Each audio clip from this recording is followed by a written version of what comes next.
किनारे पर खड़े होकर नदी पार नहीं की जाती। नमस्कार दोस्तों, स्वागत है आप लोगों का। आरपीएफ एग्ज़ाम के प्रीवियस ईयर हमने शुरू कर दिए। उसमें एक प्रीवियस ईयर का एक पेपर हम अपने चैनल पर अपलोड कर चुके हैं, उसको जाकर देख सकते हैं आप। आज प्रीवियस ईयर नंबर प्रश्न पत्र 2 रहने वाला है। शुरुआत कर रहे हैं पहले क्वेश्चन के साथ। वीडियो बहुत इंपॉर्टेंट है। इसमें हम एक क्वेश्चन को आपको 4 क्वेश्चन बना के देने वाले हैं, क्योंकि हम इसमें ऑप्शन भी एक्सप्लेन करने वाले हैं। तो शुरुआत कर रहे हैं। पहला क्वेश्चन क्या है, वीडियो को आप तब तक शेयर करेंगे। तो पहला क्वेश्चन आप लोगों के सामने, वीडियो को लगातार शेयर कर दो प्यारे बच्चों। पहला क्वेश्चन है, इनमें से कौन सा विकल्प धूप और हवा की धुरी के कारण प्रकाश के फैलाव की घटना को उजागर करता है? क्या आंसर इसका रहने वाला है? धूल और हवा की धुरी के कारण प्रकाश के फैलाव की घटना को उजागर करता है। तो भैया याद रखना, इसका जो आंसर रहेगा वो होगा टिंडल प्रभाव। अच्छा, टिंडल प्रभाव होता क्या है कि आपने देखो, एक मान लो ये एक गिलास है, इसमें पानी लिया, ठीक है, और आप इसमें कुछ नहीं डाला, सादा वाटर डाल दिया। आप डालेंगे तो इसमें आपको यहाँ से आप टॉर्च से लाइट डालेंगे और इधर से, और आप देखेंगे कि आपको इसमें से आप दिखेगा कोई लाइट दिखेगी नहीं कि इस सॉल्यूशन से पानी से कोई भी, इसमें सिर्फ पानी भर दिया है तो इससे कोई भी वो निकल रही है। अगर आप साइड एक और गिलास रखें यहाँ और उसमें पानी भर दें और उसमें दूध डाल दें, देखना कि इसमें से प्रकाश नहीं दिखेगा, इसमें आपको प्रकाश की एक लाइट दिख जाएगी पूरी। अगर इसमें भी पानी तो दोनों से दिख जाएगी। तो इसको कहते हैं भैया, इसमें क्या लिखा है, हवा और धूल के कारण प्रकाश का फैलाव होता है। आपने इसमें वो मिलाया तो भैया जो दूध के थे पार्टिकल थे वो एक जगह इकट्ठे हो गए। या आप ऐसे करें, आप इसमें मिट्टी डाल दें तब भी प्रकाश दिखेगा, ठीक है। तो ये तो कहने का मतलब ये यही है टिंडल इफेक्ट, जिसमें धूल और हवा के कारण आपको लाइट सॉल्यूशन से जाती हुई दिखाई देगी। इसको कहते हैं टिंडल प्रभाव, टिंडल इफेक्ट। अगले क्वेश्चन तरफ चल रहे हैं। अगला क्वेश्चन है, निम्न में से किस समिति को चालू आर्थिक समिति कहा जाता है? तो बताइए किसको चालू आर्थिक समिति कहेंगे। क्वेश्चन इंपॉर्टेंट है, वीडियो को लगातार शेयर करेंगे आप लोग और ज़्यादा से ज़्यादा लोगों को कनेक्ट करेंगे। बहुत इंपॉर्टेंट क्लासेस चल रही है, सारी क्लासेस बेहद इंपॉर्टेंट रहने वाली प्यारे बच्चों। वीडियो को लगातार शेयर कर दो और ज़्यादा से ज़्यादा लोगों को वीडियो के साथ कनेक्ट कर दो। तो बताइए क्या आंसर है इसका? चालू आर्थिक समिति के नाम से किसे जाना जाता है? तो याद रखना, जो ये प्राक्कलन समिति है इसी को कहते हैं चालू आर्थिक समिति, और इसको सतत आर्थिक समिति भी कह सकते हैं आप। सतत आर्थिक समिति, ठीक है, इसी को कहा जाता है। अच्छा, जो ये प्राक्कलन समिति ये क्या करती है? देखो, प्राक्कलन समिति जो है ना, जो सरकार के आय और व्यय है, एक प्रकार से आप कह लो कि सरकार ने कितना खर्चा किया है, ये सारी चीज़ें ये संसद में इन चीज़ों की जांच करती है, ठीक है। एक प्रकार से कह लो आर्थिक सर्वेक्षण जो आता है ना, उसकी जांच करती है प्राक्कलन समिति। और ये एक होती है सार्वजनिक लोका समिति, इसको लोक लेखा समिति भी कहते हैं। ये क्या करती है? ये कैग की रिपोर्ट की जो कैग है, कंपोजिट और एंड अटॉर्नी जनरल, यानी नियंत्रक एवं महालेखा परीक्षक की एक पोस्ट आपने देखी होगी, जो सरकार का धन खर्च हो जाता है उसकी रिपोर्ट यानी कि उसके बारे में जानकारी इकट्ठा करता है। सरकार के किसी भी, जहाँ भारत सरकार का पैसा लो, किसी भी डिपार्टमेंट में जाके जांच कर सकता है नियंत्रक एवं लेखा परीक्षक, ठीक है भैया। तो नियंत्रक एवं लेखा परीक्षक जो है ये लोक लेखा समिति की रिपोर्ट की जांच करता है, ठीक है। और इसकी आर्थिक सर्वेक्षण संसद में इसकी प्राक्कलन समिति की, और इसमें भैया जो सदस्य होते हैं 30 के 30 लोकसभा के सदस्य हैं इसमें, ठीक है। और इसमें प्राक्कलन समिति में अगर मैं बताऊँ, लोक लेखा में 15 लोकसभा से होते हैं सदस्य और 7 होते हैं राज्यसभा से, इसमें 22 सदस्य होते हैं। इसमें 30 के 30 लोकसभा के सदस्य हैं। ये बातें याद रखेंगे प्यारे बच्चों। अगले क्वेश्चन की तरफ चल रहा हूँ। अगला क्वेश्चन है, निम्न में से कौन सा शब्द बैडमिंटन से संबंधित है? चलो थोड़ा और अच्छे तरीके से लिखने की कोशिश करता हूँ कि बैडमिंटन खेल किससे संबंधित है, इनमें से कौन सा खेल से संबंधित है? तो ड्रॉप, याद रखना, बैडमिंटन में ड्रॉप होता है। जब शटल मारते हैं, शटल मारने से पहले जो बॉल को नीचे की तरफ गिराया जाता है उसको कहते हैं ड्रॉप, ठीक है। तो याद रखना, इंपॉर्टेंट है, बहुत इंपॉर्टेंट है, ठीक है। नेल्सन कहाँ दिखेगा? हाफ नेल्सन, नेल्सन ये कुश्ती में दिखेगा आपको, याद रखना प्यारे बच्चों। डॉल्फिन की कहाँ दिखेगी? ये दिखेगी तैराकी में, तैराकी में होती है। गुगली कहाँ होती है? गुगली होती है जी क्रिकेट में। गुगली बॉल आते हैं ना, गुगली बॉल, नकल बॉल, चाइना में बोलती है, ये सब किस में होती है? ये क्रिकेट में होती है। चलो अगले क्वेश्चन तरफ चल रहे हैं। तो शब्दावली याद कर लेना, क्वेश्चन में पेपर में आ जाती है। तो पॉलिटिकल क्वेश्चन अगला, राज्य मानव अधिकार आयोग के अध्यक्ष और सदस्यों को कौन हटा सकता है? बताओ। अच्छा, राज्य मानव अधिकार आयोग के जो सदस्य हैं और अध्यक्ष भी जो होता है राज्य मानव अधिकार की बात हो रही है भैया, इसमें देश के भारत के राज्य भारतीय या राष्ट्रीय मानव अधिकार की बात नहीं हो रही, राज्य की हो रही है। तो बताएं आप लोग क्या आंसर है इसका, इसको कौन हटा सकता है? तो याद रखना राष्ट्रपति हटा सकता है, याद रखेंगे आप। राज्य मानवाधिकार आयोग को भी राष्ट्रपति ही द्वारा ही हटाया जाता है, भले इनकी नियुक्ति राज्यपाल के द्वारा की जाती है, लेकिन हटाए कौन जाएगा? हटाता भैया इसको सिर्फ राष्ट्रपति है। प्यारे बच्चों अगले क्वेश्चन तरफ चल रहे हैं। वैसे ही अगर मैं बात करूं हाई कोर्ट के मुख्य न्यायाधीश या हाई कोर्ट के जो न्यायाधीश हैं, जज दो होते हैं न्यायाधीश, इनकी नियुक्ति राज्यपाल के कहने पे करती है राज्यपाल, और जो मुख्य न्यायाधीश होता है हाई कोर्ट का वो करवाता है अन्य न्यायाधीशों के, जो मुख्य न्यायाधीश है राज्यपाल कहने पर, लेकिन हटा इसको राष्ट्रपति ही सकता है इनको। अगला क्वेश्चन है निम्न में से किस राजवंश ने बेसर शैली के मंदिर की, तो भैया ये क्वेश्चन बेसर शैली मंदिर का जो स्टाइल है वो आपको पढ़ना है। वास्तुकला की शुरुआत की, तो बताइए बेसर वास्तुकला शैली की शुरुआत इनमें से किसने की थी? चालुक्यों ने की, चोलों ने की, काकतीय ने की, या गुप्त ने की? तो याद रखना भैया वो चालुक्य वंश के शासकों ने बेसर शैली। अच्छा समझना आप थोड़ा, बहुत इंपॉर्टेंट क्वेश्चन है। मान लो कि ये इंडिया है, ठीक है, यहाँ बीचों बीच से एक पर्वत जाता है जिसका नाम है विंध्याचल पर्वत, है ना। ये भारत को दो भागों में बांटता है, नीचे वाला दक्षिण भारत कहलाता है और उत्तर भारत कहलाते हुए उत्तरी भारत, है ना। याद रखना भारत में, पूरे भारत में 3 प्रकार के वो बने हैं मंदिर। जो साउथ में बने हैं ना इस साइड नीचे, ये जो मंदिर है ये द्रविड़ शैली के मंदिर हैं, ठीक है भैया। जो नॉर्थ में गोदावरी नदी से लेकर इस पर्वत, ये जो विंध्याचल पर्वत है बीच में जो यहाँ बने हैं, यहाँ बेसर शैली, भारत के बीचों बीच जो मंदिर बने प्यारे बच्चों वो बेसर शैली के हैं, याद रखना। नीचे बने हैं वो द्रविड़ शैली के हैं, द्रविड़ शैली। चलो यहाँ लिख देता हूँ, जो सबसे नीचे है वो द्रविड़ शैली है, ठीक है। जो बीच में है दूसरे नंबर पे वो बेसर शैली है, और जो ऊपर है भैया वो है नागर शैली। तो ये 3 प्रकार के मंदिर भारत में बनते हैं। नागर शैली मंदिर जो हैं, जैसे हम देखते हैं अपने इधर नॉर्थ में, दिल्ली के आसपास के जो राज्य हैं वहाँ भी, तो यहाँ एक छोटे से मंदिर होते हैं, छोटा सा चबूतरा, छोटा सा मंदिर। बेसर शैली में, जो बेसर शैली में बात करेंगे, लेकिन उसमें द्रविड़ शैली बहुत बड़े बड़े मंदिर होते हैं। आप साउथ की मूवी देखते हैं, चेन्नई एक्सप्रेस देखेंगे तो बहुत ऊंचे ऊंचे मंदिर होते हैं। कई बार दरवाजे भी, जो गोपुरम होते हैं दरवाजे, वो भी बहुत ऊंचे होते हैं। और बेसर जो है दोनों का मिक्सचर है, द्रविड़ का और नागर का। तो याद रखना भारत में 3 प्रकार के मंदिर बनाए जाते हैं। अगला क्वेश्चन ये भी आ सकता है ना, नागर शैली, बेसर शैली और द्रविड़ शैली के द्वारा भारत में ये मंदिर बनाए जाते हैं, ठीक है। भारत में सबसे ऊपर नॉर्थ साइड, जो उत्तरी साइड बनते हैं वो नागर शैली के, मध्यम बनते हैं वो बेसर शैली के, और दक्षिण में जो बनते हैं दक्षिण भारत में वो होते हैं द्रविड़ शैली के। तो जो बेसर शैली के हैं वो भैया किसके समय है? तो याद रखना उनका विकास हुआ है चालुक्य के समय। अगर मैं आपसे ये बोलूँ कि भैया आप मुझे ये बताओ, अगर क्वेश्चन अगला ये आ जाए कि बताइए नागर शैली के जो मंदिरों की शुरुआत हुई है प्यारे बच्चों वो किसके समय से है? तो नागर शैली की जो मंदिर की शुरुआत हुई है, तो आप आंसर करेंगे इसमें वो हुई है नागर शैली की। अगर हम बात करते हैं तो नागर शैली का, ये तो सब रही चलो, एक मिनट, सारा का सारा इसका क्या आंसर था? इसका हमने ये बताया था, इसका राष्ट्रपति है, इसका चालुक्य है।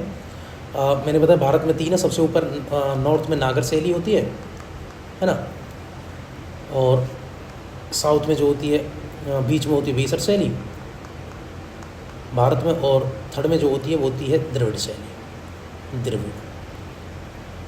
द्रविड़ शैली के मंदिर है, ठीक है।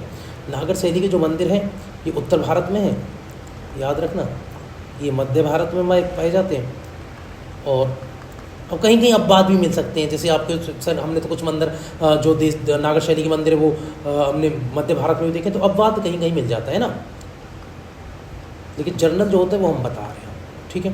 ये है अब इसमें नागर शैली, बेसर शैली और द्रविड़ शैली। अच्छा, नागर शैली के जो मंदिरों का विकास हुआ है वो हुआ है गुप्तों के समय, याद रखना, और बेसर शैली के मंदिरों का जो हुआ है वो चालुक्यों के समय, ठीक है। और द्रविड़ शैली के मंदिर बनाए हैं पल्लवों में। तो ये सब याद है, पल्लवों के पूरा द्रविड़ शैली के मंदिरों का वो है, इनके समय से ही मंदिर स्थापत्य कला बहुत ऊंचे पहुंची थी। चलो अगला क्वेश्चन है, परमाणु केंद्र में परमाणु संख्या की कुल संख्या कितनी होती है? बताओ, परमाणु जो केंद्र है एटम सेंटर में कितनी होती है परमाणु की संख्या, यानी एटॉमिक नंबर कितना होता है, बताएं। क्वेश्चन इंपोर्टेंट है, इसका आंसर बताएंगे। तो याद रखना की संख्या खालिस्तान की कुल संख्या होती है, तो प्रोटीन की कुल संख्या होती है, जो सेंटर में ना प्रोटॉन की कुल संख्या होती है, जो प्रोटॉन की संख्या है वही कुल संख्या है किसमें? एटम में, ठीक है, याद रखो। एटम में इलेक्ट्रॉन होते हैं ऊपर और न्यूट्रॉन होते हैं और प्रोटॉन होते हैं, ये होते हैं। ठीक है भैया। तो जो प्रोटॉनों की कुल संख्या है वही परमाणु की संख्या होती है उसके सेंटर की। ठीक है, अगला क्वेश्चन है, किसे सर्वाधिक तन्य धातु कहा जाता है? बताओ सर्वाधिक तन्य धातु कौन सी है? क्वेश्चन इंपॉर्टेंट है, बहुत इंपॉर्टेंट क्वेश्चन है। अब तन्य धातु को आप कह सकते हैं भैया वो धातु जिसको पीट कर एक लंबी चादर के रूप में हम डिवाइड कर सकते हैं, कि धातु को पीट के एक लंबी चादर बना दें उसकी। तो सर्वाधिक तन्य धातु इनमें से कौन? तांबा है, चांदी है, सोना है या प्लेटिनम है? बताएं जल्दी। तो याद रखना सोना। सोना की एकदम पीट कर आप पतली धातु बना सकते हैं, तो ये सबसे ज़्यादा तन्यता इसकी आपको दिखेगी। हम तो ये इसकी, अगर एक एग्जांपल मैं आपको रेफरेंस दूं तो याद रखना भैया 1 ग्राम सोना है ना आपका, 1 ग्राम सोने से 2 किलोमीटर लंबी पतली लंबी पतली तार बनाई जा सकती है ना। एक लंबी पतली तार 2 किलोमीटर लंबी बना सकते हैं 1 ग्राम सोने से, 2 किलोमीटर लंबी पतली तार है ना। चलो अगला क्वेश्चन, इसलिए मैंने कहा सोने की तान्यता ज़्यादा होती है। चलो अगला क्वेश्चन है, न्यूटन के दूसरे गति के नियम के अनुसार किसी वस्तु पर लगने वाला न्यूटन के 3 लॉ है ना, तो न्यूटन की दूसरी गति के नियम के अनुसार किसी वस्तु पर लगने वाला बल रिक्तस्थान और रिक्तस्थान उत्पाद से हटा दिया जाता है। तो बताइए क्या आंसर रहेगा? न्यूटन का दूसरा लॉ है क्या? बताओ भाई। दूसरा वो है m equal mass to acceleration है ना, यही तो है न्यूटन का दूसरा नियम है ना। तो बताओ फिर इसकी भाई दूसरा नियम यही तो कहता है कि कोई वस्तु उसी अवस्था में रहेगी जिस अवस्था में वो है जब तक उस पर कोई एक्सटर्नल फोर्स नहीं लगाया जाता, यही तो कहता है क्या न्यूटन का सेकंड लॉ। पहला क्या है? जड़त्व का नियम है। दूसरा क्या है? ये है मास इनटू एक्सेलरेशन। और तीसरा क्या है? एक every action has equal and opposite reaction, कि हर क्रिया की प्रतिक्रिया होती है, ये कहा उन्होंने। तो बताएं क्या आंसर है? दूसरा जो न्यूटन का नियम है वो क्या कहता है? क्या आंसर रहेगा? तो याद रखना वो संबंधित है पदार्थ इंटू इससे मास एवं एक्सेलरेशन, पदार्थ और त्वरण से। ये मास क्या है? यहाँ पदार्थ है, एक्सेलरेशन क्या है? त्वरण। तो इससे संबंधित है, हिंदी में त्वरण कहते हैं, इसको पदार्थ कहते हैं। तो याद रखना यही है न्यूटन का सेकंड लॉ। क्वेश्चन इंपॉर्टेंट है, वीडियो को लगातार शेयर करते रहो और ज़्यादा से ज़्यादा लोगों को भैया वीडियो के साथ जोड़ें। बहुत इंपॉर्टेंट क्लासेस हैं, बेहद इंपॉर्टेंट। लगातार वीडियो को शेयर कर दो प्यारे बच्चों। आप शेयर नहीं करते हैं, शेयर करें आप। बहुत इंपॉर्टेंट क्लासेस हैं, वीडियो को लगातार शेयर करो। हम अगले क्वेश्चन की तरफ चलते हैं कि नेक्स्ट क्वेश्चन क्या कह रहा है। अगला क्वेश्चन है आपकी स्क्रीन पे, ठीक है। तो ये ठीक है, तो हम आगे अच्छा ये समझ में आ गया। तो याद रखना ये न्यूटन का सेकंड लॉ है जो m इसको एक्सल यानी फोर्स इक्वल टू m इसको एक्सेलरेशन। यही तो है कि फोर्स तभी लगेगा जब मास के साथ एक्सेलरेशन होगा, यानी द्रव्य के साथ क्या होगा? त्वरण, तभी। तो F equal to m into a, तो वो क्या है? न्यूटन का सेकंड लॉ है ना। अगले क्वेश्चन तरफ चले। अगला क्वेश्चन क्या है? अगला क्वेश्चन क्या कह रहा है? अगला क्वेश्चन, निम्न में से कौन सी रवि की फसल है? तो बताएं इनमें से कौन सी रवि की फसल है? चावल है, मक्का है, गन्ना है? देखो चावल खरीफ की है, मक्का खरीफ की है, गन्ना खरीफ की है। तो बताओ एक बच्ची गेहूँ। गेहूँ किसकी? रवि की। भैया गेहूँ रवि की है, गेहूँ के अलावा जौ रवि की है, चना रवि की है ना, क्या बोलते, सरसों रवि की है फसल है। तो ये सब क्या है? रवि की फसल है। ये खरीफ की हैं जो बाकी है। भैया जवादी और सेवरोई की पहाड़ियाँ भारत के किस राज्य में है? तो बताओ जवादी और सेवरोई की पहाड़ियाँ कहाँ मिलेंगी? सेवरोई पहाड़ी और जवादी पहाड़ी ये तमिलनाडु की पहाड़ियाँ प्यारे बच्चों। मैप को अच्छे से देखना पड़ेगा आपको, ठीक है। तो याद रखना जवादी हिल्स तमिलनाडु में है, ठीक है। और ये सेवरोई की पहाड़ी भी कहाँ है? तमिलनाडु में प्यारे बच्चों। अगला क्वेश्चन है, ध्वनि की गुणवत्ता इसके खालिस्तान द्वारा निर्धारित की जाती है। बताओ ध्वनि की गुणवत्ता, जो ध्वनि है उसकी गुणवत्ता किससे डिसाइड की जाएगी? यानी कहते हैं किसी की आवाज़ ज़्यादा भारी होती है, कहते हैं तुम्हारी आवाज़ जो बेस है, किसी की है ना हल्की होती है, जैसे महिलाओं की हल्की होती है, यानी उनकी पिच क्या है? उनकी पिच क्या है? कमज़ोर, यानी उनके पिच को बोलते पिच लिख लो, पिच जो होता है कमज़ोर। मतलब कि पतली होती है तभी पतली आवाज़ आती है। मनुष्य की जो पिच है वो क्या हाई है, मोटी है। तो ये तो पिच का फ़र्क होता है। पिच को क्या बोलते हैं हिंदी में? तो बताइए क्या आंसर होगा प्यारे बच्चों? तो आवृत्ति, फ्रीक्वेंसी पे निर्भर करता है ना। गुणवत्ता किस पर? फ्रीक्वेंसी पर, आवृत्ति पर निर्भर करता है, याद रखना। किसी भी की आवृत्ति क्या है उस पर निर्भर करेगा क्या? किसी भी ध्वनि की गुणवत्ता। चलो अगले क्वेश्चन चल रहे हैं। अगला क्वेश्चन क्या कहता है? क्वेश्चन इंपॉर्टेंट है बच्चों, याद रखना। अगले क्वेश्चन तरफ चल रहे हैं। अगला क्वेश्चन क्या है? अगला क्वेश्चन है हिस्ट्री क्वेश्चन। पाल साम्राज्य का संस्थापक कौन था? भैया पाल वंश का संस्थापक है गोपाल, याद रखना। पाल वंश का संस्थापक गोपाल है। अच्छा, ये पाल कहाँ थे? पाल थे बंगाल में।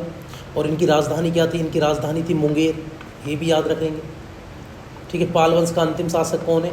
पाल वंश का अंतिम शासक है यशपाल, याद रखना। यशपाल है, यशपाल पाल वंश का अंतिम शासक है प्यारे बच्चों, याद रखें। संस्थापक कौन है? गोपाल। एक इस वंश में शक्तिशाली शासक हो धर्मपाल, उसने विक्रमशिला विश्वविद्यालय बनाया था, क्या हमारे बच्चों? बिहार में। अगले क्वेश्चन तरफ चला। अगला क्वेश्चन है ट्रॉफी से संबंध में MVP शब्द का पूर्ण रूप क्या है? तो बताइए, ट्रॉफी से संबंधित है MVP शब्द का पूरा मतलब क्या होगा प्यारे बच्चों? बताएं जल्दी से क्या आंसर इसका रहने वाला है। क्वेश्चन बेहद इंपॉर्टेंट है, तो याद रखना। मोस्ट वैल्यूएबल प्लेयर होता है ट्रॉफी में, क्या होता है? MVP मोस्ट वैल्यूएबल प्लेयर होता है भैया, तो याद रखना। बहुत सिंपल क्वेश्चन है, MVP मोस्ट वैल्यूएबल प्लेयर होता है ट्रॉफी खेल में। तो मिलिंद पनाहू पाठ किससे संबंधित है भैया? याद रखना, हिस्ट्री का क्वेश्चन है, प्राचीन भारत। तो मिलिंद पनाहू जो है भैया बौद्ध धर्म से है। मिलिंद पनाहू एक ग्रंथ है, ठीक है जी। और इसमें क्या है कि इसमें क्या था कि एक हिंद यूनानी या इंडो ग्रीक कह लो, हिंद यूनानी शासक ने भारत पर अटैक किया जिसका नाम था मिनांडर, जिसको मिलिंद के नाम से भी जानते थे। मिनांडर और मिलिंद एक ही व्यक्ति है। जब इसने अटैक किया तो इसके सामने एक बहुत भिक्षु खड़ा हो गया जिसका नाम था नागसेन। नागसेन ने कहा तुम भारत पर अटैक मत करो। मिलिंद पनाहू ने नागसेन से कहा कि नहीं करूँगा अटैक, लेकिन मेरे कुछ सवाल हैं आपसे, आपके धर्म से रिलेटेड, बौद्ध धर्म से, आंसर दे दो। तो भैया मिनांडर ने क्वेश्चन पूछे, नागसेन ने आंसर दिए। बस इसी किताब को क्वेश्चन आंसर के फॉर्म में लिख दिया नागसेन ने, जो क्वेश्चन पूछे गए थे। और ये किससे? बौद्ध धर्म से रिलेटेड है, याद रखना प्यारे बच्चों। प्रश्न उत्तर की बुक है ये, मिलिंद पनाहू। अगले क्वेश्चन तरफ चल रहे हैं। अच्छा, आपसे पूछे ईसाई धर्म, तो ईसाई धर्म के जो भगवान है वो कौन है? जीसस है, ईसा मसीह, याद रखना। और इनका जो ग्रंथ है उसका नाम है बाइबल, तो याद रखना बाइबल। जैन धर्म पूछे, जैन धर्म के 2 ग्रंथ अब बहुत इंपॉर्टेंट है। एक है भगवती सूत्र प्यारे बच्चों, और दूसरे ग्रंथ का नाम है कल्प सूत्र, है ना, कल्प सूत्र, याद रखना। यहूदी धर्म तो यही भगवान है भैया, ठीक है। यहूदी धर्म तो आपको कहाँ दिखेगा? सिर्फ इजराइल में समय। अगला क्वेश्चन क्या है? इनमें से किसने भारत के लिए समुद्री मार्ग की खोज की थी? तो बताइए, वास्को डी गामा ने भारत के लिए समुद्री, आप पढ़ते हैं वास्को डी गामा ने भारत की खोज की थी। भारत की खोज नहीं की बच्चों, भारत के लिए समुद्री मार्ग की खोज की थी। रास्ते से तो लोग पहले भी आ रहे थे, है ना, जमीन के मार्ग से आ रहे थे, ठीक है। तो वास्को डी गामा ने भारत की खोज नहीं की, भारत के लिए समुद्री मार्ग की खोज की थी, ठीक है। अगला क्वेश्चन है, हैंडबॉल खेल किस खेल क्षेत्र से संबंधित है? बताओ। तो हैंडबॉल बताओ किस में होता है, किस खेल में? कोर्स में होता है, ट्रैक में होता है, कोर्ट में होता है, या डायमंड? तो हैंडबॉल खेल, अच्छा हैंडबॉल खेल से इनमें से कौन सा सब संबंधित है, ये आपसे पूछ रहे हैं। तो बताए प्यारे बच्चों क्या आंसर रहेगा? क्वेश्चन इंपॉर्टेंट है। हैंडबॉल से कौन सा इससे संबंधित है? तो हैंडबॉल जो होता है भैया वो आपको दिखेगा कोर्ट में, जो कोर्ट होता है ना, तो हैंडबॉल कोर्ट में तो खेला जाएगा ना, तो इसलिए याद रखना हैंडबॉल जो है वो कोर्ट में खेला जाता है, जिसमें प्रत्येक एक तरफ क्या होते हैं, गोल के जो गोलकीपर क्या बोलते हैं, अच्छा गोल बनाए जाते हैं, गोल केंद्र होते हैं ना, तो याद रखना हैंडबॉल में। अब हैंडबॉल में क्या होता है कि आप हैंड से बॉल खेलते हैं, बीच में वो होता है, दोनों तरफ गोल बनाए जाते हैं, तो याद रखना। चलिए अगला क्वेश्चन क्या है? अगला है पशुपति की आकृति किस काल की है? देखो फिर प्राचीन भारत से क्वेश्चन, मौर्य की है, गुप्त की है, वैदिक की है। तो पशुपतिनाथ की जो मूर्ति मिली प्यारे बच्चों, हड़प्पा से मिली थी मेरे प्यारे बच्चों। बहुत इंपॉर्टेंट क्वेश्चन, सिंपल क्वेश्चन। अगले क्वेश्चन तरफ चल रहे हैं। तो हैंडबॉल किससे? कोर्ट से, याद रखना। और पशुपति की आकृति कहाँ से मिली?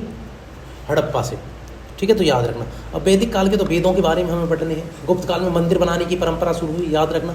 मंदिर बनाने की परंपरा कहाँ से शुरू है? और पहले जो मंदिर बने वो भगवान विष्णु के बने, है ना। अब मौर्यों की बात करेंगे तो मौर्यों ने सुदर्शन झील का निर्माण करवाया है। मौर्य वंश का संस्थापक कौन है? चंद्रगुप्त मौर्य। अशोक का इसमें बहुत बड़ा राजा हुआ। मौर्यों की राजधानी पाटलिपुत्र, ठीक है जी, तो याद रखना। बिंदुसार नाम का भी एक राजा हुआ इसमें। अगला क्वेश्चन, निम्न में से कौन एक हवा के फैलने से बीमारी फैलती है बताओ? हवा के साथ बीमारी फैल जाती है, हैजा, खसरा, चेचक, कोविड-19। तो बताओ, देखो ऑप्शन में कोविड-19 भी आया हुआ था। तो बताओ जल्दी से, कौन सी बीमारी फैलती है किसके साथ? हवा के साथ। तो याद रखना भैया, हवा के साथ जो बीमारी फैल रही है उसका नाम था कोविड-19, है ना प्यारे बच्चों? कोविड-19 फैल रहा था हवा के साथ, नहीं फैल रहा था? कोविड-19 फैल रहा था क्या? बिल्कुल सही बात है, क्योंकि हवा के साथ फैला तभी तो मुंह पे मास्क लगाना पड़ रहा था ना। तो याद रखना। चलें अगले क्वेश्चन की तरफ। निम्न में से कौन सा तारा पृथ्वी के सबसे निकट है? बताओ। ज्योग्राफी का क्वेश्चन, सिंपल क्वेश्चन। तो बताओ कौन सा तारा पृथ्वी के सबसे निकट है प्यारे बच्चों? क्वेश्चन इंपॉर्टेंट है। कौन सा तारा पृथ्वी के सबसे निकट है? तो याद रखना भैया, जो प्रोक्सिमा सेंचुरी है ना, ये भारत में क्या बोलते हैं, पृथ्वी तो सबकी है, पृथ्वी के सबसे निकट है प्रोक्सिमा सेंचुरी। याद रखना, बहुत इंपॉर्टेंट क्वेश्चन है। तो याद रखना, प्रोक्सिमा सेंचुरी सबसे निकट है। और कहते हैं ये पृथ्वी से लगभग कितना, पृथ्वी से ये 4.25 प्रकाश वर्ष दूर है ना, 4.25 प्रकाश वर्ष दूर। तो याद रखना है, प्रकाश वर्ष क्या है भैया? दूरी की यूनिट है ना, दूरी की इकाई है प्रकाश वर्ष, खगोलीय दूरी। और दूरी भी कौन सी? खगोलीय, आसमान दूरी जो है खगोलीय दूरी है प्यारे बच्चों। अगला क्वेश्चन है, सार्वजनिक के संयुक्त सत्र का संचालन का दुरुपयोग के लिए अध्यक्ष के रूप में अनुपस्थित रहते हुए सत्र का संयोजन कौन करता है? सार्वजनिक के संयुक्त, भाई सुन लो, इसमें ज़्यादा टफ है लैंग्वेज, लेकिन कुछ नहीं, ये पूछ रहे हैं जो संयुक्त अधिवेशन होता है ना लोकसभा राज्यसभा का, अगर उसमें अध्यक्ष नहीं है तो बताइए उसके अध्यक्षता कौन करेगा? वैसे आप ये जानते हैं कि भैया जो संयुक्त बैठक होती है अनुच्छेद 108 के तहत लोकसभा राज्यसभा की जब मीटिंग होती है तो उसका अध्यक्ष हमेशा लोकसभा का अध्यक्ष होता है। अगर मान लो वो उपस्थित है, मतलब अनुपस्थित है, तो कौन होगा? तो भैया फिर लोकसभा का उपाध्यक्ष होगा, अध्यक्ष है ना, फिर वो उसको मीटिंग का अध्यक्ष बनाया जाएगा ना। तो याद रखना, अध्यक्ष नहीं तो उपाध्यक्ष लोकसभा का, बदले लोकसभा से। अगला क्वेश्चन है, पैरा ओलंपिक में स्वर्ण पदक जीतने वाली पहली भारतीय कौन है? बताओ। पैरा ओलंपिक में, ये क्वेश्चन भैया अक्सर ये क्वेश्चन आता है, बहुत इंपॉर्टेंट क्वेश्चन है। तो बताओ पैरा ओलंपिक में स्वर्ण पदक जीतने वाली पहली महिला कौन है प्यारे बच्चों? बहुत इंपॉर्टेंट क्वेश्चन, आंसर बताएं। तो याद रखना, मरियप्पन थंगावेलु जो थी, इन्होंने भैया जीता है गोल्ड। बहुत इंपॉर्टेंट क्वेश्चन है, 2016 में जिन्होंने गोल्ड लेके आई है मरियम थंगावेलु। अगला क्वेश्चन है, स्वर्ण जीत कर गोल्ड भी लेके आई है पैरा ओलंपिक में। अगला क्वेश्चन है, मूल कोशिकाओं की विभाजन के लिए एक मूल कोशिका को खालिस्तान में विभाजित किया जाता है। अच्छा, मूल कोशिकाओं की विभाजन के लिए मूल कोशिका को किस में विभाजित करते हैं? एक असमान में, दो असमान में, दो समान में, या सिर्फ समान में? मूल कोशिका को विभाजित करने के लिए मूल कोशिका को खालिस्तान में विभाजित करते हैं, बताओ। और उसको आपको कोशिका विभाजन करना है तो कैसे करते हैं बताओ? क्वेश्चन इंपॉर्टेंट है, बताएं आंसर।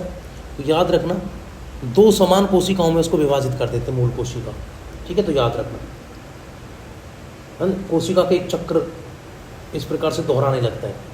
अगले क्वेश्चन तरफ चलते हैं, नाट्यशास्त्र। देखो प्राचीन भारत, नाट्यशास्त्र भरत मुनि का है, याद रखना। नाट्यशास्त्र किसने लिखा है? नाट्यशास्त्र लिखा है प्यारे बच्चों भरत मुनि ने।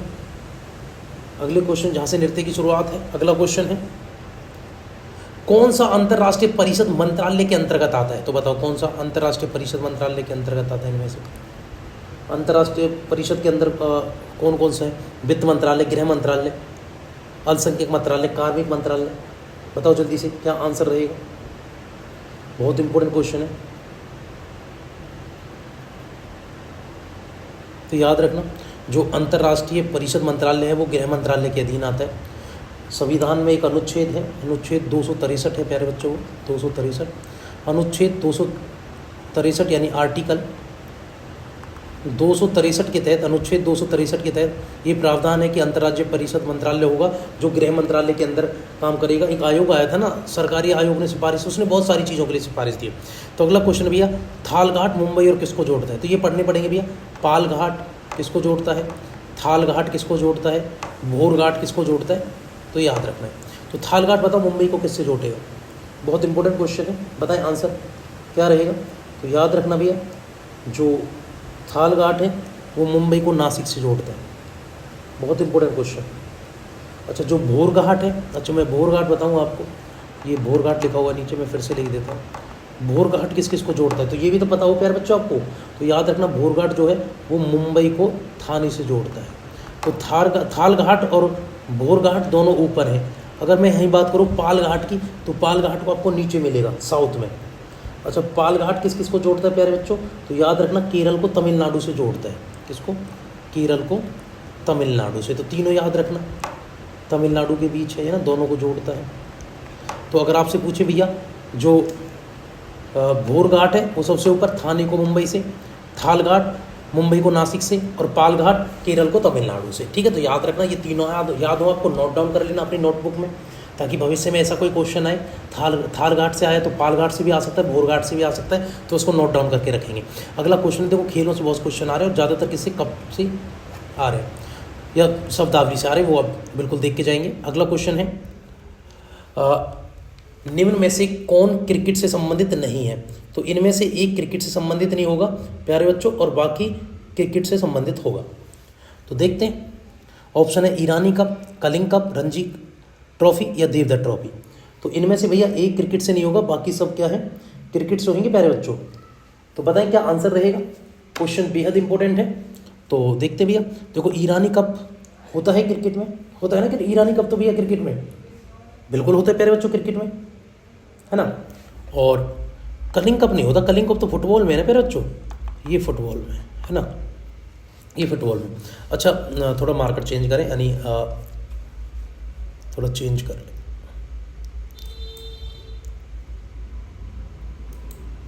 ठीक है। तो ये फुटबॉल से प्यारे बच्चों, रणजी ट्रॉफी क्रिकेट की है, देवधर ट्रॉफी भी क्रिकेट की है, तो याद रखना।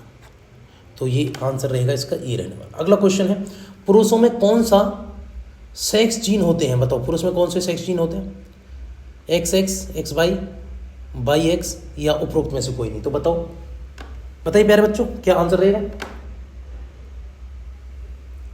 तो कौन से होते हैं। तो याद रखना पुरुषों में क्या रहेंगे प्यारे बच्चों, XY होते हैं, YX नहीं होते, XY होते हैं,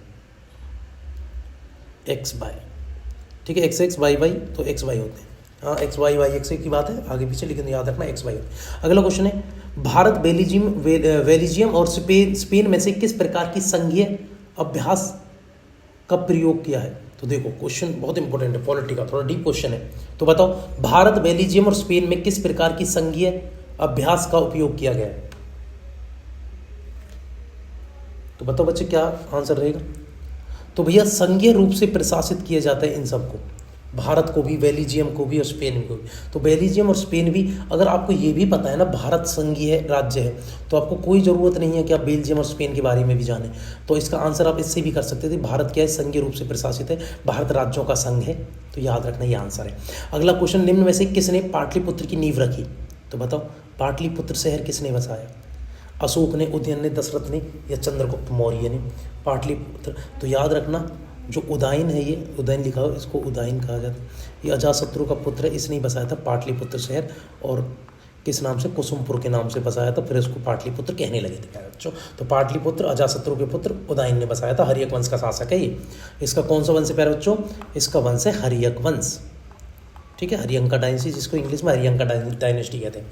अगला क्वेश्चन है, भारत में आस्मिक निधि किस अनुच्छेद में, बहुत इंपॉर्टेंट क्वेश्चन है, बेहद इंपॉर्टेंट क्वेश्चन है प्यारे बच्चों।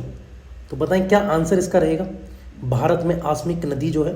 तो भैया भारत में जो आस्मिक निधि है ना 267 में है, तो याद रखना। संचित निधि 266 में है ना संचित। तो आस्मिक निधि में क्या है, आस्मिक निधि है भैया ये राष्ट्रपति के अधीन होती है, यानी कभी इमरजेंसी में पैसा की ज़रूरत पड़ी तो राष्ट्रपति यहाँ से पैसे निकाल के दे सकता है। कहने का मतलब ये कि राष्ट्रपति के सामान्य, राष्ट्रपति की सहमति से मिल जाते हैं 500 करोड़ रुपए इसमें हमेशा जमा होते हैं ना, बाद में ये वापस करने होते हैं। अब मतलब वापस करने का होता है, मतलब संसद को दोबारा से इस आस्मिक निधि में ये पैसे डालने होते हैं जो भी खर्च कर रहे हैं।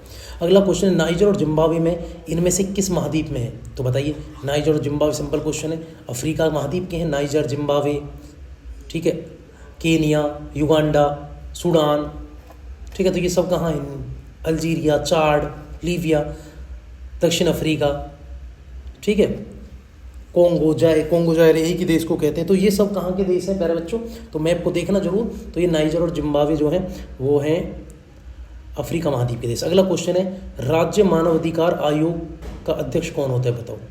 अध्यक्ष होते हैं तो कौन हो सकता है राज्य मानवाधिकार आयोग का अध्यक्ष, बताइए जल्दी से, इंपॉर्टेंट क्वेश्चन है तो बताओ। तो राज्य मानवाधिकार आयोग के अध्यक्ष ज़्यादातर होते भैया हाई कोर्ट के रिटायर्ड जज होते हैं, और वो मुख्य न्यायाधीश, ठीक है, उच्च न्यायालय के सेवानिवृत्त मुख्य न्यायाधीश होते हैं राज्य, और राष्ट्रीय कहेंगे सर्वोच्च न्यायालय के सुप्रीम कोर्ट के रिटायर्ड जज होते हैं। अगला क्वेश्चन है आप लोगों के सामने, क्वेश्चन इंपॉर्टेंट है प्यारे बच्चों। अगला क्वेश्चन है, निम्न में से अंतिम मौर्य राजा कौन था। तो भैया अंतिम शासक आपको पढ़ने होते हैं, तो मौर्यों का अंतिम शासक है दशरथ। मौर्य वंश का संस्थापक कौन था, तो मौर्य वंश का संस्थापक था चंद्रगुप्त मौर्य। मौर्यों की राजधानी पाटलिपुत्र, है ना। अगला क्वेश्चन, निम्न में से कौन एक नदी बंदरगाह है, तो बताओ कौन सी एक नदी बंदरगाह है। इंपॉर्टेंट क्वेश्चन है, आंसर बताएं जल्दी से, क्या आंसर इसका रहने वाला है। तो याद रखना, कोलकाता एक नदी बंदरगाह है, और किस नदी के किनारे है, हुगली नदी। हुगली नदी के द्वारा ये इसमें पानी पहुंचाया जा रहा है, साफ किया जाता है इसको। तो हुगली नदी एक नदी है, बंदरगाह कौन सा है, कोलकाता जो है वो। और कोलकाता कहाँ पड़ता है मेरे प्यारे बच्चों, ये बंगाल का है, ठीक है जी, पश्चिम बंगाल ना, आज हमारा वेस्ट बंगाल। इनमें से किस राज्य में मधुबनी चित्रकला है, तो बताओ मधुबनी कहाँ की है। हिमाचल प्रदेश, तमिलनाडु, राजस्थान, बिहार। बहुत इंपॉर्टेंट क्वेश्चन, तो बताओ मधुबनी तो बिहार में है ना, जगह भी है मधुबनी, तो मधुबनी चित्रकला बिहार की, ठीक है। तो याद रखना, बहुत इंपॉर्टेंट क्वेश्चन। अगला क्वेश्चन है, अनेक आवृत्तियों के मिश्रण से उत्पन्न ध्वनि को क्या कहा जाता है। जो बहुत सारी फ्रीक्वेंसी मिल जाए तो उस ध्वनि को क्या कहते हैं, आवाज़ कहते हैं, ध्वनि कहते हैं, नोद कहते हैं, या शोर कहते हैं। तो याद रखना भैया, जो बहुत सारी ध्वनि एक साथ मिलेंगी तो उसको कहेंगे आवाज़ हो रही है ना, आवाज़। तो याद रखना। अगले क्वेश्चन तरफ चलते हैं, निम्न में से कौन सा महासागर सबसे लंबी तटरेखा बनाता है। अटलांटिक, अंटार्कटिक, आर्कटिक, हिंद या शोर। तो बताओ क्या आंसर रहेगा प्यारे बच्चों, क्या आंसर रहने वाले। बहुत इंपॉर्टेंट क्वेश्चन है, बताएं। देखो अंटार्कटिका लिखा, आर्कटिक लिखा, हिंद लिखा, और ये शोर की जगह आप ना अटलांटिक लिखे। जो अटलांटिक महासागर ये गलत टाइप है, अटलांटिक महासागर है ना वो सबसे बड़ा बनाता है, एस आकार का, अंग्रेजी के एस आकार का, ठीक है। यहाँ ऐसा बना हुआ अंग्रेजी के एस आकार का, यहाँ अमेरिका वगैरह देश हैं, यहाँ चिली विली हैं, ऐसे चलते हैं, चिली विली ऐसे, चिली पूरा इधर है ना, और यहाँ अफ्रीका के हैं, यहाँ यूरोप है, पूरा अफ्रीका इधर। तो ये पूरा एस आकार का है, तो ये अटलांटिक महासागर है। इसका तट बहुत बड़ा है, सारे के सारे जितने 5 बड़े महाद्वीप है सब में बड़ा अटलांटिक का है। और अटलांटिक जो है महासागर ये अमेरिका के पास का महासागर है, अंग्रेजी के अक्षर एस आकार का है, और सबसे व्यस्त महासागर भी है। अगला क्वेश्चन, 2011 की जनगणना के अनुसार भारत में शहरी जनसंख्या, तो आंसर भैया ये रहेगा अटलांटिक, चौथे में अटलांटिक लिखेंगे आप। 2011 की जनगणना के अनुसार भारत में शहरी जनसंख्या का प्रतिशत कितना, तो आपको 2011 की जनगणना पढ़नी पड़ेगी प्यारे बच्चों, ये चीज़ आपको इस क्वेश्चन से समझ आ रही है। तो क्वेश्चन इंपॉर्टेंट है, बताएं। तो शहरी जनसंख्या कितनी है, 31.06 रहेगी, है ना, बाकी ग्रामीण थी। तो बहुत सिंपल क्वेश्चन है, अगर जैसे क्लोज में फंसा देते हैं ना, 30 दे देते, 35 दे देते, 38 दे देते, तो आप फंस जाते। तो ये बहुत क्लियर है। चलो अगला क्वेश्चन है, अगला क्वेश्चन है, कौन सा केंद्रीय प्रशासनिक न्यायाधिकरण मंत्रालय के अधीन आता है, बताओ। तो केंद्रीय प्रशासनिक मंत्रालय के न्यायाधिकरण के अंतर्गत कौन सा आता है। क्वेश्चन इंपॉर्टेंट है, आंसर बताएं। तो याद रखना प्यारे बच्चों, जो कार्मिक मंत्रालय है ना, प्रशासनिक न्यायाधिकरण मंत्रालय इसी के अधीन है ना। चलो अगला क्वेश्चन है, पुरानी जलोढ़ मिट्टी को किस नाम से जानते हैं। तो पुरानी जलोढ़ मिट्टी बांगर, नई जलोढ़ मिट्टी खादर, है ना। तो आंसर क्या है। और भावर जो जगह क्या है, जो भैया जब किसी पहाड़ी से या किसी पर्वत से नदी निकलती है तो वो जब मैदान में प्रवेश करती है तो बहुत सारे कंकड़ पत्थर में क्या होती है, वो कंकड़ पत्थर उनमें नदी छिप जाती है, उस क्षेत्र को भावर कहते हैं ना।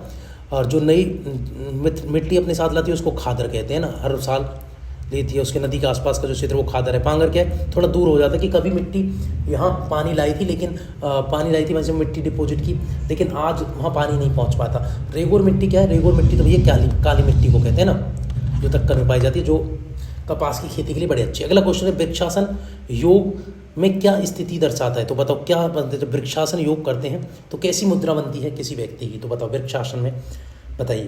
क्वेश्चन इंपॉर्टेंट है, आंसर बताएंगे। तो बताइए कैसी बनती है? पेड़ की तरह बनता है। जब नाम ही वृक्षासन है तो प्यारे बच्चों तो किसकी बनेगी? जब नाम ही वृक्षासन है तो बनेगी पेड़ की आकृति। नाम ही वृक्षासन है, वृक्ष बनेगा, पेड़ बनेगा। अगला क्वेश्चन क्या है? डोलू कुनिथिया खालिस्तान में एक प्रसिद्ध लोक संगीत परंपरा है। बताओ डोलू कुनिथिया कहाँ की है? महाराष्ट्र में संगीत है, कर्नाटक का है, आंध्र प्रदेश का है, पश्चिम बंगाल का है। तो याद रखना भैया, कर्नाटक में होता है डोलू कुनिथिया। याद रखना, राज्यों के संगीत और नृत्य आपको पढ़ के जाने, नृत्य और संगीत, ठीक है, याद रखना। चलो अगले क्वेश्चन चल रहे हैं। राष्ट्रीय मानवाधिकार आयोग की स्थापना कब हुई थी? बहुत बड़ा इंपॉर्टेंट क्वेश्चन है और बहुत प्यारा क्वेश्चन है बच्चों। तो याद रखना 1993 में बना है, सॉरी हाँ 1993 में बना है, याद रखना। NHRC बोलते हैं ना, नेशनल ह्यूमन राइट कमीशन है ना। आगे बात करें, अगला क्वेश्चन है, भारतीय योजना के वास्तुकार के रूप में किसे जाना जाता है? बताओ भारतीय योजना, इंडियन प्लानिंग के वास्तुकार कौन है? इंडियन प्लानिंग के सरदार वल्लभ भाई पटेल, महात्मा गांधी, PC महालनोबिस या जवाहरलाल नेहरू? तो बताइए कौन है भारतीय योजना के वास्तुकार? क्वेश्चन बहुत इंपॉर्टेंट है और वीडियो को लगातार शेयर करो। आप लोग वीडियो को शेयर नहीं करते, बहुत इंपॉर्टेंट क्लासेस चल रही हैं प्यारे बच्चों। बताएं क्या आंसर रहेगा इसको, जल्दी से आंसर बताएं। तो याद रखना भारतीय योजना के जो वास्तुकार हैं इंडियन प्लानिंग के, वो हैं PC महालनोबिस। कौन है प्यारे बच्चों? वो हैं PC महालनोबिस। तो क्या आंसर करेंगे इसका? इसका आंसर करेंगे आप PC महालनोबिस। इन्होंने ही इंडियन प्लानिंग दी है। और दूसरी जो पंचवर्षीय योजना थी ना हमारी, 12 पंचवर्षीय योजना भी आई हैं। दूसरी पंचवर्षीय योजना जो थी उसका मॉडल भी कौन सा है? PC महालनोबिस, इन्हीं के नाम से इन्होंने मॉडल दिया। मॉडल, उस मॉडल का नाम है PC महालनोबिस मॉडल, दूसरी पंचवर्षीय योजना का। तो याद रखना भैया PC महालनोबिस। चले अगले क्वेश्चन की तरफ। अगला क्वेश्चन क्या कहता है? क्वेश्चन बहुत इंपॉर्टेंट है भैया। अगला क्वेश्चन आप लोगों के सामने, वैसे बाजार जो क्या करते हैं कि जिसमें कम विक्रेता एवं अधिक खरीदार होते हैं? तो बताओ उसको क्या है? विक्रेता क्या है? कम है और खरीदने वाले ज़्यादा हैं, तो ऐसे अल्पाधिकार कहेंगे, ग्राहक अधिकार कहेंगे, एकाधिकार कहेंगे, जीवा कहेंगे। बेचने वाला एक ही है और खरीदने वाले ज़्यादा हैं, तो बताइए मोनोपोली हो गई नहीं? वो तो अल्पाधिकार बोलेंगे उसको, क्या होंगे? अल्पाधिकार। तो कुछ ही लोगों के पास अधिकार है, एक ही व्यक्ति विक्रेता एक है, और ये तो मोनोपोली हो गई। वैसे अल्पाधिकार से ज़्यादा ना, इसके लिए एकाधिकार ठीक रहेगा, ठीक है। तो ऐसे बाजार जिसमें कम विक्रेता एक नहीं, एक होता तो एकाधिकार होता, अब ठीक है। अल्प, इसका आंसर यही है बच्चों, एक है, नंबर 1 है अल्पाधिकार। अगर एक होता तो एकाधिकार होता, तो मोनोपोली हो जाती। फिर मोनोपोली नहीं, अल्पाधिकार है, कुछ ही लोगों के पास, बेचने वाले कम है, खरीदने वाले ज़्यादा, तो अल्पाधिकार है, इसका आंसर करें बच्चों, ठीक है। अगला क्वेश्चन है, भारत सरकार खालिस्तान के माध्यम से खाद्यान्न खरीदती है, तो बताइए भारत सरकार के लिए खाद्यान्न कौन इकट्ठा करता है? ये भारतीय खाद्य निगम, इंडियन फूड कॉर्पोरेशन करता है ना, वही तो करता है। और कौन करता है? FCI करता है। तो याद रखना भैया, ये स्टोर करता है भारत सरकार के लिए। MSP मिनिमम सपोर्ट प्राइस पे क्या करता है? अनाज खरीदता है। अगला क्वेश्चन है, महात्मा गांधी राष्ट्रीय गारंटी योजना की शुरुआत कब हुई थी? बहुत इंपॉर्टेंट क्वेश्चन है, बहुत इंपॉर्टेंट क्वेश्चन है, बताएं जल्दी से क्या आंसर रहेगा। तो महात्मा गांधी जो मनरेगा है वो शुरू हुई थी 2005 में, 25 अगस्त को हुई थी ना, 25 अगस्त 2005 को ये शुरू हुई थी मनरेगा, ठीक है। तो याद रखना, इसमें क्या होता है कि 100 दिन की ना गारंटी रोजगार देते हैं भैया गांव में व्यक्ति को।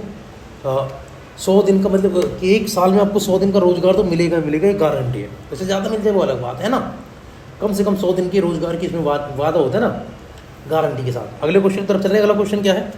अगला क्वेश्चन है आप लोगों के सामने, सिकंदर ने भारत पर किस वर्ष आक्रमण किया? बहुत इंपॉर्टेंट क्वेश्चन।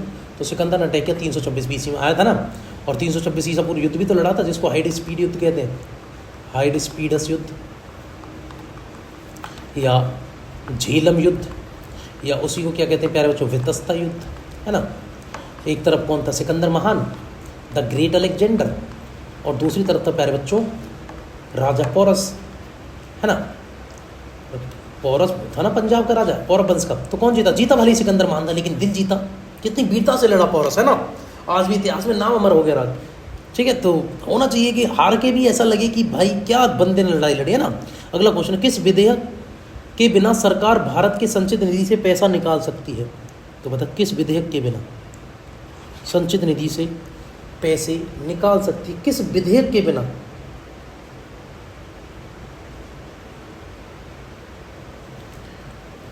किस विधेयक के बिना सरकार संचित निधि से पैसे नहीं निकाल सकती? ये क्वेश्चन होना चाहिए ना।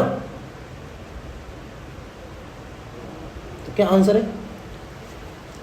तो भैया संचित, अच्छा सामान्य विधेयक, विनियोग विधेयक, धन विधेयक, वित्त विधेयक, ऐसा आ रहा है ना। तो ये पूछ रहे किस विधेयक के बिना ये निकाल सकती है? तो विनियोग विधेयक के बिना पैसे निकाले जा सकते हैं। वैसे सामान्य विधेयक, धन विधेयक, तो विनियोग विधेयक आता है ना। तो ये अच्छा क्वेश्चन क्या पूछा गया, इसको हम एक बार फिर पढ़ेंगे। तो क्वेश्चन की प्रकृति समझने की हम कोशिश करेंगे। तो क्वेश्चन क्या था? क्वेश्चन है आप लोगों के सामने, किस विधेयक के बिना सरकार के संचित निधि से पैसा नहीं निकाला जा सकता? अच्छा निकाल नहीं, पैसा निधि से पैसा निकाल सकते हैं, ये तो पैसा निकाल सकते हैं। किस विधेयक के बिना सरकार, हाय राम, विनियोग विधेयक, सामान्य विधेयक, धन विधेयक। तो इंपॉर्टेंट क्वेश्चन है वैसे, किस विधेयक के बिना सरकार भारत के संचित निधि से पैसा निकाल सकती है? सामान्य विधेयक से तो कैसे निकाल सकते हैं, धन विधेयक से तो उसके लिए होता है। तो क्वेश्चन जो होना चाहिए था वो होना चाहिए किस विधेयक के द्वारा पैसा निकाल सकते हैं? विनियोग विधेयक के द्वारा, ये है। तो भैया मिस प्रिंट हो गया हो। अगर आपको हमारी वीडियो अच्छी लगती है, वीडियो को शेयर करेंगे, सब्सक्राइब करेंगे, और आपको अगर इस वीडियो का PDF चाहिए तो आप इसको बारकोड को स्कैन करें और हमारे टेलीग्राम चैनल से जुड़े, वहाँ आपको PDF मिल जाएगी। इससे पहले भी भैया एक प्रीवियस ईयर का एक पेपर प्रश्न पत्र हम कंप्लीट कर चुके हैं, उसको भी जाकर आप देखें। आपको वीडियो अच्छी लगती है तो वीडियो को शेयर करेंगे, सब्सक्राइब करेंगे, ज़्यादा से ज़्यादा लोगों को जोड़ेंगे। जय हिंद, जय भारत प्यारे बच्चों।